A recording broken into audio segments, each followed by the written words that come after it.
Que diremos, pois, à vista destas coisas? Se Deus é por nós, quem será contra nós? Se Deus é por nós, quem será contra nós? Você conhece esse versículo muito bem. Essa camisa é um símbolo de quê? Um símbolo de que eu fui curado do 7-1. Eu fui, amém. Olha,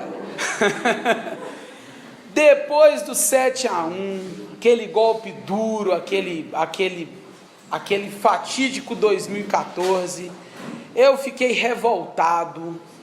Eu tinha 3 camisas da seleção, 2002, 2006, 2010, minto, eu comprei de 2014.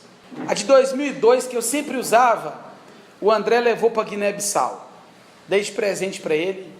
Uma eu joguei em algum canto, não sei, e outras 2 eu dei para os outros e falei, some com isso aqui, eu não uso mais camisa da seleção, não torço mais para o Brasil. 7-1 foi duro.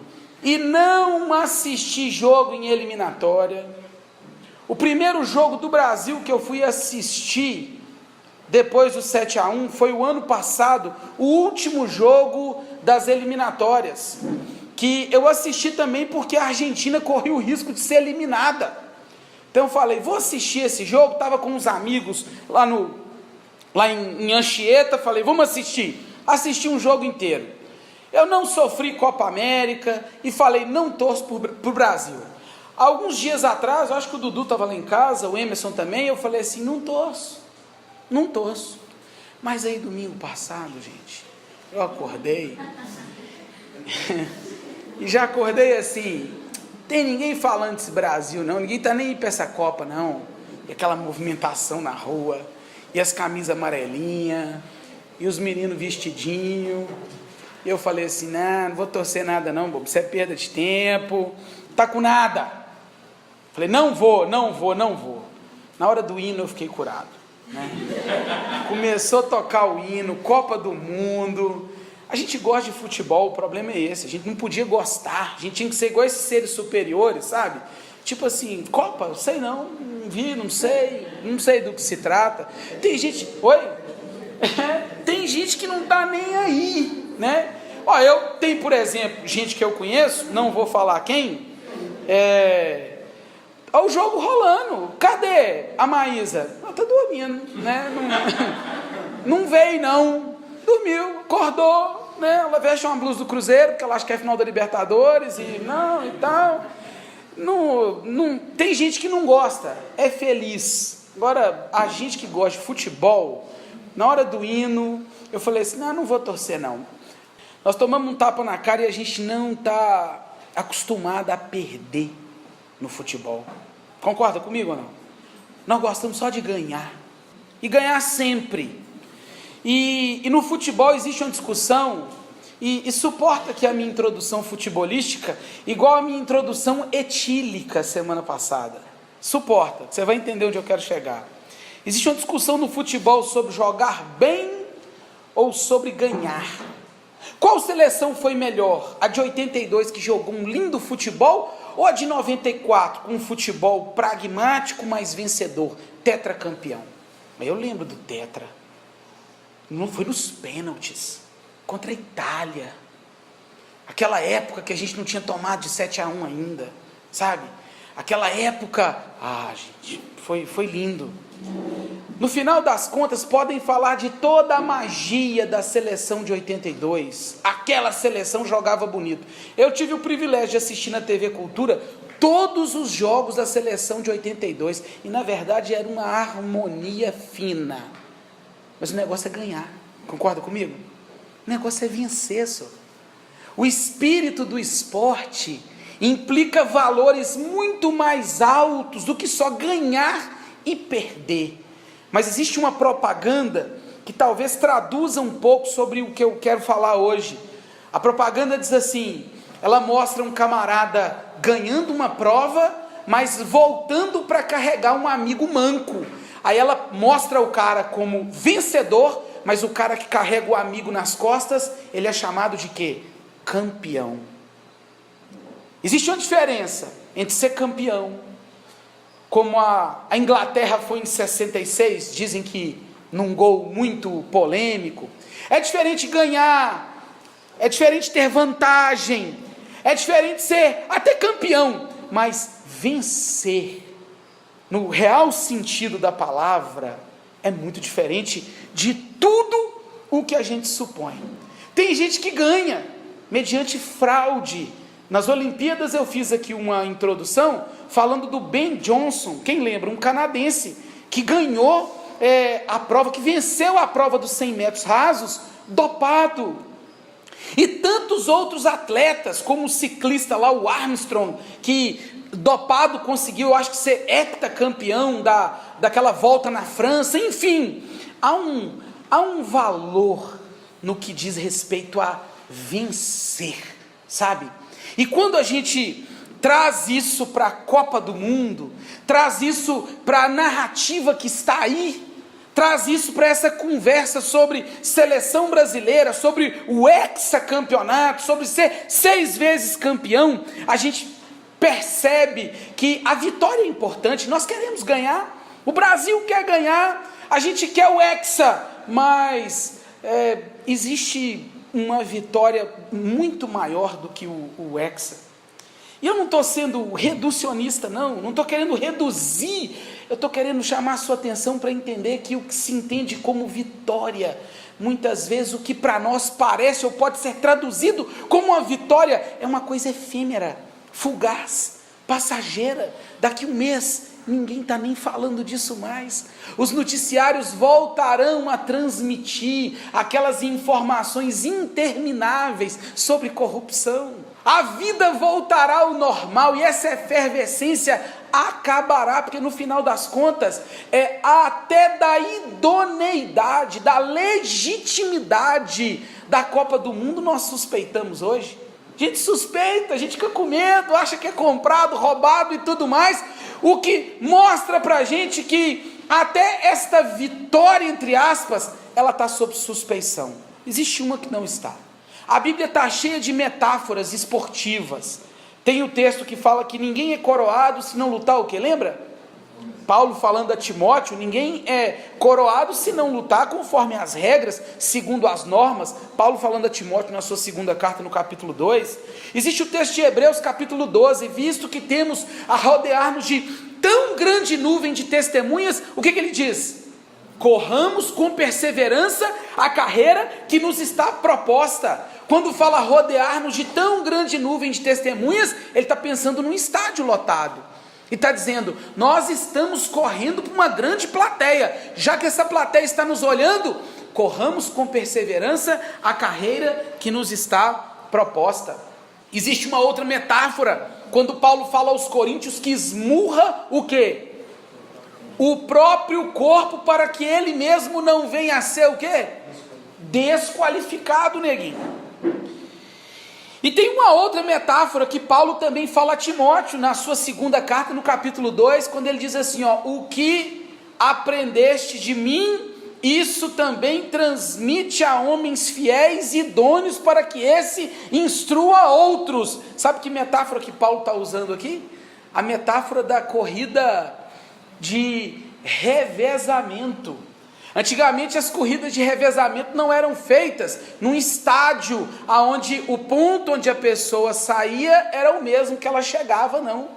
O que garantia a idoneidade do processo era o bastão. Daí o bastão hoje, nas corridas de revezamento, se o cara chegava lá no final com o bastão, era sinal de que eles passaram por todas as etapas. A Bíblia está cheia de metáforas sobre o esporte, sobre metáforas esportivas, mas para mim a mais bonita, a mais sublime, a mais linda, a mais significativa e que tem a ver com esse tempo que nós estamos refletindo sobre ganhar, sobre vitória, sobre o hexa e tudo mais, é quando Paulo diz o que disse no capítulo 8 desse texto que nós lemos, quando ele diz sobre todas essas coisas nós somos mais que vencedores por meio daquele que nos amou.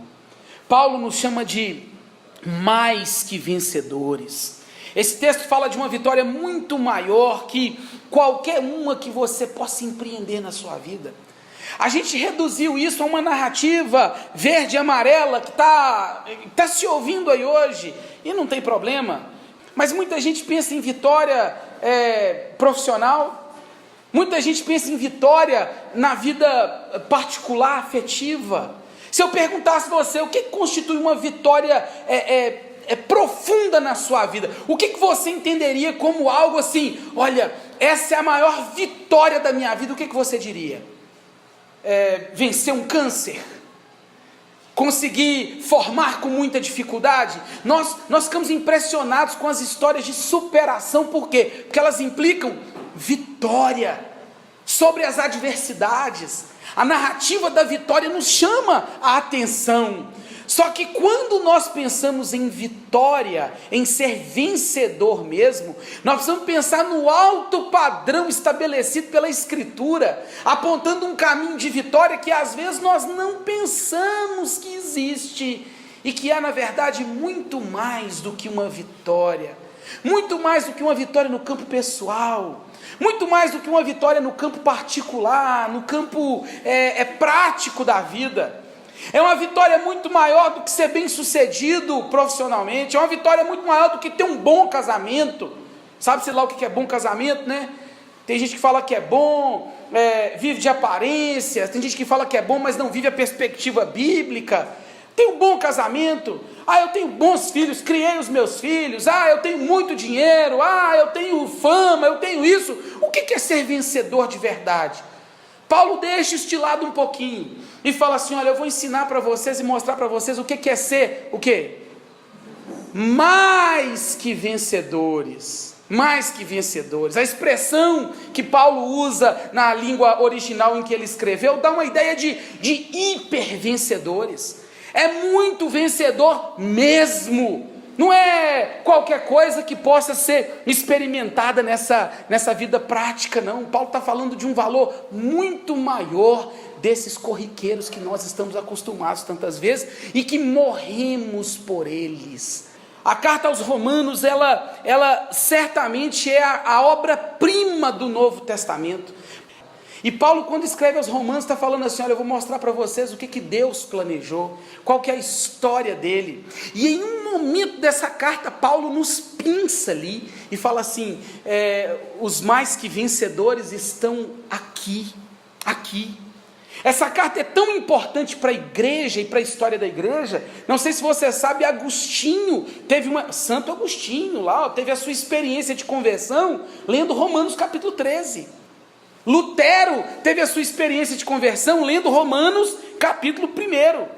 E dentro desse panorama descrito, Paulo explica o Evangelho e situa, e preste atenção no que eu estou dizendo, nessa grande arena, nesse grande estádio, conhecido como realidade que nós vivemos, um grupo de pessoas que ele chama de vencedores, de campeões. Vencedores sobre coisas extremas. Eu não vou ler o texto todo, nós não temos tempo, mas o texto fala sobre tribulação, angústia, perseguição, fome, nudez, perigo, espada. Paulo não está falando de vitória sobre coisas pequenas. Paulo estava falando de ser vencedor sobre coisas extremas. Talvez a gente não tenha a noção clara do que significa tribulação, angústias talvez, mas perseguição, talvez a gente não saiba o que significa ser perseguido de fato, a noção clara como tinha esse povo. Paulo escrevendo a cristãos que viviam no Império Romano. Se um cristão falasse assim, Jesus é Senhor, e não falasse César é Senhor, ele tinha o seu pescoço arrancado, sua família queimada, os seus bens confiscados, perseguição mesmo, perigos, espada. O que ele quer dizer quando ele fala espada? O que você acha? A morte. A espada era a morte. Aí Paulo está falando assim, nós somos mais que vencedores diante de toda essa bagunça aí. Amém? Amém? Nós cantamos isso aí, eu queria gritar gol. Se temos de perder família, bens, prazer, se tudo se acabar e a morte enfim chegar, com ele reinaremos. Esse é o discurso do mais que vencedor. Amém? É o discurso de quem entende que esta vitória, ou esse campeão sobre todas essas coisas, ele recebe de alguém o que precisa para subir no pódio. Eu tive a curiosidade, contei essas coisas extremas: tribulação, angústia, perseguição, fome, nudez, perigo, espada. Deu 7. Coincidência, uma pequena coincidência. Dá para virar o jogo? O que você acha? Com essas 7 coisas extremas aí? Dá com a concepção que mais que vencedor, ela antes de qualquer coisa, ela fala desse povo. O texto diz assim, e o texto que a gente leu: diante de todas essas coisas, nós podemos afirmar, né? Se Deus é por quem? Por nós, quem será contra nós? Paulo está falando de um povo específico aqui. Que povo é esse? Quem é este nós que Paulo fala?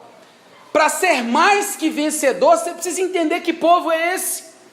E Paulo explica bem isso do capítulo 1 até o capítulo 8, em toda a sua carta. Ele está falando do povo escolhido de Deus pelos méritos de Cristo, e que pela intercessão do Espírito Santo consegue vencer diante das adversidades. Paulo está falando de um povo que foi amado por Deus, colocado debaixo das suas asas, um povo que pela instrumentalidade, pela mediação da fé, foi alcançado pela graça de Deus e se sente seguro na sua proteção, não na sua própria condição, não na sua própria força, porque na carta aos Romanos, no capítulo 3, Paulo fala assim: ninguém pode pensar em pecado, porque se for pensar em pecado, qual que é o problema? Todos pecaram, estão destituídos da glória de Deus. Aos Romanos ele diz no capítulo 3, o salário do pecado é o quê? Morte. Todos pecaram, e o salário do pecado é a morte, logo o quê? Todo mundo está morto. Paulo está falando a graça de Deus, então, aonde abundou o pecado, aleluia, superabundou a graça. Deus fez transbordar uma graça, amou um povo e falou assim: vocês são meus, aleluia. Eu estou tomando conta de vocês agora, vocês jogam no meu time, veste essa camisa, entra em campo e vamos lá. Está de 7-1. Tribulação, angústia, perseguição, fome, nudez, perigo, espada, 7-0, pior do que 7-1. Dá para virar. Quando nós entendemos que nós somos parte do povo que Deus escolheu para vencer. Foi o nosso Jesus que falou isso. João capítulo 16. Vocês vão passar uns apertinhos, bola na área, chute na trave, marcação, pressão, sem a bola no pé. Vocês vão sofrer, meu amigo. Vocês vão sofrer. O árbitro de vídeo só vai dar para o time deles. Vocês vão passar aperto. Mas aqui, ó, tem de bom ânimo. A vitória é nossa. A vitória é nossa. Ninguém vai poder tirar essa vitória da gente. Vai, dá lá, faz gol lá, o Kedira. Faz gol lá, como diz o Luxemburgo, né? O Schweinsteiger. Faz lá gol o Tony Kroos. Faz a tribulação um gol na sua vida. A separação, a falta de grana, a perseguição no trabalho, na escola, na faculdade. Faz aí pressão dentro de casa, a mãe, o pai, o irmão, todo mundo apertando, sacudindo, te machucando. Deixa esse povo bater falta, jogar bola na trave, rasgar nossa camisa. Deixa esse povo entrar de sola. A Bíblia diz que se eu sou esse povo que Paulo está falando, se eu abracei essa cruz e falei assim, a minha confiança está nesse negócio aqui, nisso que Cristo fez por mim, e o meu fôlego, o fôlego que me mantém ativo nessa luta, é o Espírito Santo, eu sou mais que vencedor. Ele escreve para uma comunidade heterogênea, de judeus e gentios, mas isso não importa. Paulo fala no capítulo 3, no capítulo 2, Paulo fala o tempo inteiro, ele fala assim, se é judeu, está morto, se é gentio, está morto também, não depende da raça, depende se é o meu povo ou se não é o meu povo. A vitória pertence ao nós, ao povo de Deus, as vitórias improváveis como Jericó, mas a vitória é certa, para quem faz parte do povo dele. Quem não é povo dele vai perder, quem é povo dele vai ganhar, vai vencer, e só pode vencer se for povo dele, se for escolhido por Deus, nos méritos de Cristo pelo poder do Espírito Santo. É o mesmo Deus que fez com que aquele povo pequeno fosse vitorioso em Jericó. Se Deus é por nós, é o povo que pertence ao Senhor, que de acordo com o capítulo 4 de Romanos, anda nas pegadas da fé, e é justificado para, em Romanos 5, como a Bíblia diz, ter paz com Deus. Nós somos mais que vencedores. Mas se você pode falar assim, nós, povo de Deus, se você pertence ao povo de Deus, esse povo, são essas coisas, porque o texto fala assim, diante destas coisas, olhando para essas coisas, diante de tudo isso, nós afirmamos, que coisas são essas que Paulo está falando? Paulo está falando da segurança que nós temos como povo de Deus. Paulo está falando de pertencer a esse povo, e o que nos ajuda nessa hora é o contexto anterior. Se você pegar o contexto anterior, você vai perceber algo impressionante. Eu faço questão de ler. Você não precisa de abrir a sua Bíblia não, mas eu tenho que ler para você entender o que eu quero dizer. Olha só o que o contexto anterior fala. A gente leu o versículo 31. Aí olha o que o versículo 26 fala. Também o Espírito semelhantemente nos assiste em nossa fraqueza, porque não sabemos orar como convém, mas o mesmo Espírito intercede por nós sobremaneira com gemidos o quê?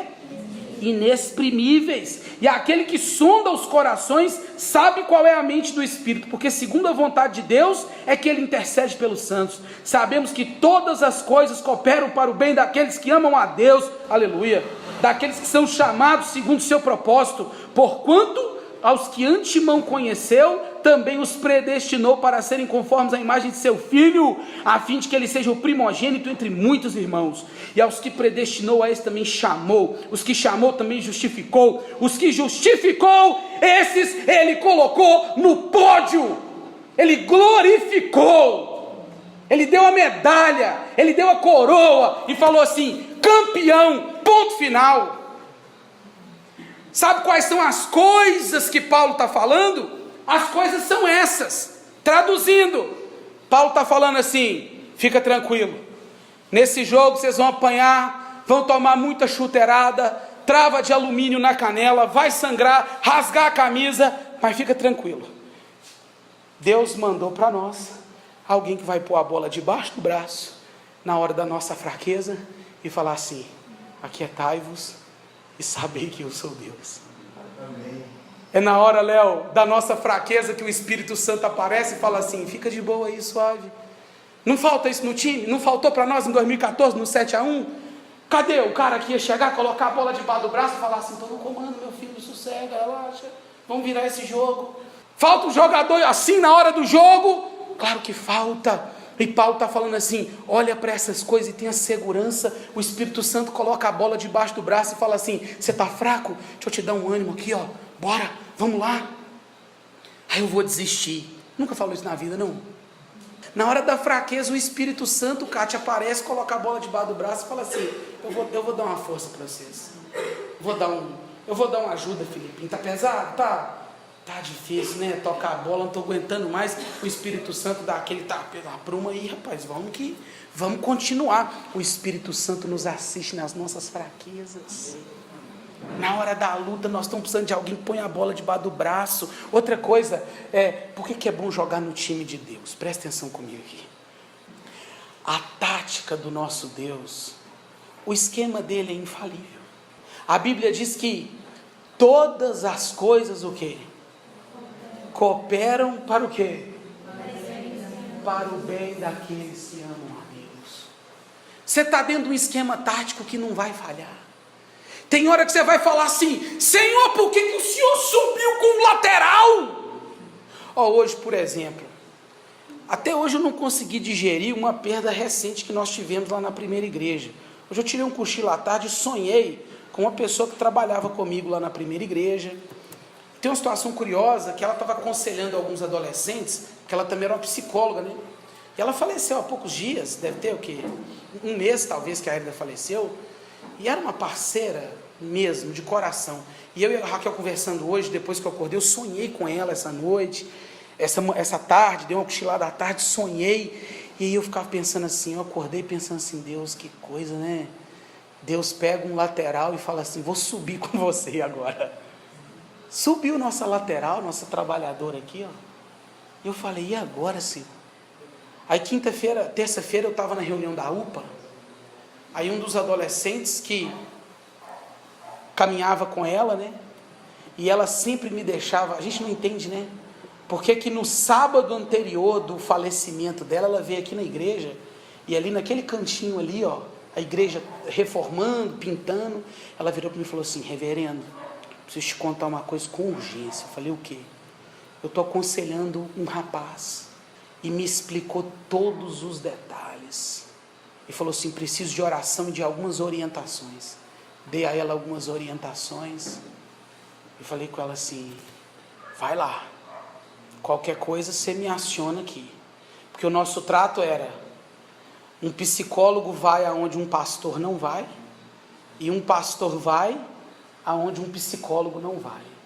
Naquele derradeiro dia 20, Deus pegou a nossa dona Aurora e falou assim: vou subir com o lateral. Eu fiquei perdido ali na zaga, né? Falei: Senhor, e agora? Como é que nós vamos fazer? Terça-feira chega um moleque para mim e fala assim: pastor, eu preciso conversar com o senhor, preciso de uma orientação. Aí o menino estava na minha frente, quando eu olhei, eu falei: é ele. Ela me passou a senha toda. Eu falei com ele assim: eu já sei de tudo, jovem. O Senhor não te deixou órfão. A igreja do Senhor vai cuidar de você. Deus sobe um lateral. Por que Deus coloca essa formação em campo? Mas a Bíblia fala que todas as coisas cooperam. Todas as coisas cooperam. Sem contar o talento do nosso camisa 10. A Bíblia fala que Deus fez todas essas coisas para quê? Para que nós fôssemos parecidos à imagem de quem? Paulo está falando assim: vocês têm que ficar preocupados com alguma coisa nessa vida, vocês têm que ficar tranquilo. Por quê? Vocês têm quem coloca a bola debaixo do braço e ajuda na hora que vocês estão fracos. Na hora que vocês estão lá morrendo, está lá o Espírito Santo, dá como é que é o nome? O isolítico, não, como é que fala? Isotônico. Isolítico, meu Deus. Tem lá o Espírito Santo, te dá o isotônico e fala: refeito, continua. Na hora que você fala, desmantelou o esquema, o nosso técnico fala assim: tá tudo sob controle, final das contas é 7-1 para nós e tchau, e partiu.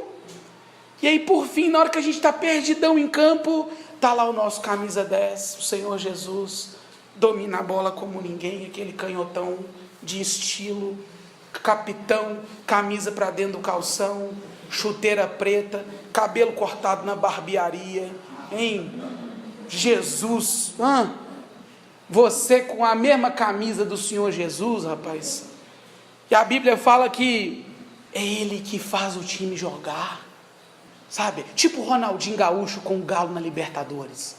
Que time horroroso do Galo, sempre foi, nunca será bom na vida, eternamente, né? Aí o Ronaldinho Gaúcho chega, Filipinho, e fala assim: vem cá, alegria nas pernas, eu vou te fazer jogar bola. O Jô é execrado. Aí o Ronaldinho Gaúcho fala assim: você vai jogar bola? Aí Paulo fala assim: tá aí, ó, Nós temos um camisa 10 no nosso time que pega essas porqueiras que a gente é e fala assim: eu vou te pôr para jogar direitinho, você vai conseguir dar uns passes certos, você vai errar, você vai errar passe, você vai errar na cara do gol, mas não tem problema, no final eu resolvo, porque no final é Ele quem resolve, Ele quem resolve. Isso é ser mais que vencedor, muito mais do que o seu trabalho, a sua profissão, o seu curso, sua família, tudo nessa vida. Ser mais que vencedor é jogar, no time dele. Quer saber se você joga? Porque a Bíblia diz que se Deus é por nós, e eu encerro a minha fala, lembra? Aí eu acho que isso tinha que te apavorar um pouquinho. Por quê? A Bíblia fala desse povo, que é o povo de Deus. A Bíblia fala dessas coisas que nos dão segurança para a vitória, mas a Bíblia fala desse por nós, que Ele realiza. Já está provado que Ele é, já está provado isso. A pergunta, ela parece boba, porque se Deus é por nós, quem será contra nós? Existe muita coisa contra nós, sim ou não? Sim. Como é que é seu nome? Desculpa perguntar. Marcela? Falou sim tão enfático, né? Então tem muita coisa contra nós. Resumindo, Marcela, é a carne, a nossa natureza, já é ruim. A sua também é, não fica achando que é a de todos nós. A nossa natureza não coopera, é a carne. O mundo, esse sistema de valores que tem aí, joga contra nós. O diabo, mundo, carne e o diabo e os seus derivados. Se você parar para pensar quanta gente joga contra o time do Senhor, meu irmão, é muita gente, é muita coisa. Olhando naturalmente não tem como vencer, mas a matemática é: se Deus é por nós, quem é contra nós é contra quem? Ponto. Entendeu? Eu ouço muita gente falando isso: se Deus é por nós, quem será contra nós? Tem que perguntar primeiro se você está com Deus ou não. Tem que perguntar primeiro se você joga no time dele. Você está enganado aí. Pausa. Parênteses. A religião engana, viu? Eu vou na igreja. Nada a ver. Nada a ver. A religião engana. Muita gente que vai para o desencargo de consciência. Nós falamos isso hoje de manhã. Para pagar a conta e estou livre, estou a salvo. Cuidado. Resta saber se você é ou se você não é. Porque ser mais que vencedor é a certeza de que não existe adversário à altura do povo que milita com o Senhor. Não há adversário à altura. Nós temos proteção, providência, salvação, livramento e tantas outras coisas que o nosso Deus, agindo por nós, vai nos transformando em mais que vencedores. Tem hora que a gente vive igual gente derrotada, já viu? A murmuração é uma dessas. A gente só reclama. Tem gente que você olha para ela, você olha, você vê que essa pessoa ela só pensa o pior para baixo, ruim, vai dar errado, não vou, não consigo, não quero. Ou você é um mais que vencedor, não é? Nós temos que parar com isso. A Bíblia fala que se Deus é por nós, quem será contra nós? Pode vir qualquer um, porque se Deus é conosco, é sinal de vitória. É sinal de vitória. Eu encerro a minha fala te lembrando que eu lembro da festa do pentacampeonato. Quantos anos atrás? Pensa no melhor dos mundos aí. Alemanha na final, não tem jeito. Ou tem, se passar em primeiro, sei lá. Pensa, Alemanha, não pensa na Argentina, 7-1 na Argentina. Para a gente inventar uma musiquinha da Argentina, entendeu? Inventar uma musiquinha da Argentina 7-1. Gente, imagina a festa. Mas olha só, depois de um mês, voltou tudo ao normal. Depois de um mês, é tudo a mesma coisa. Mudou nada. Depois de um mês está tudo do mesmo jeito. A questão aqui hoje, e eu encerro, é sobre vitória verdadeira. É o dia da grande final.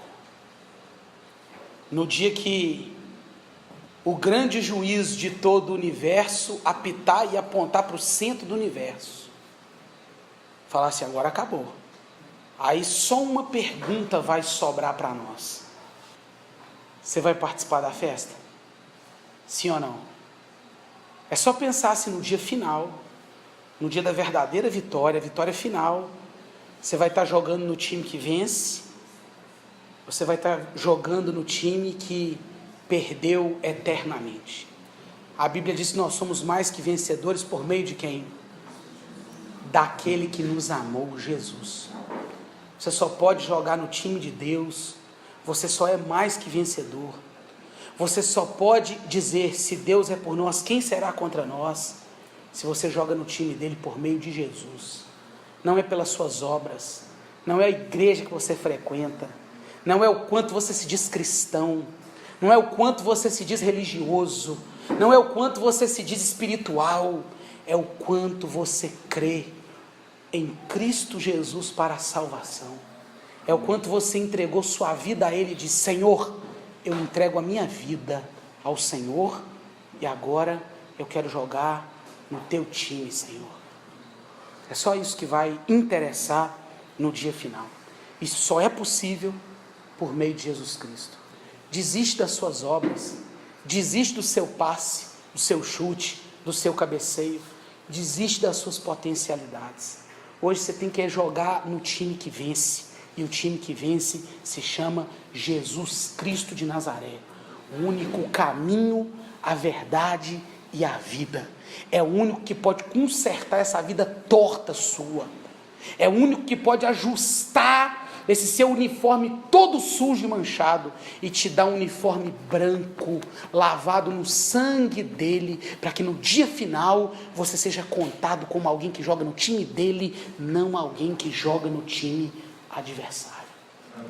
Aí nos encontraremos no dia da festa, eu, você, em algo muito maior do que um hexacampeonato.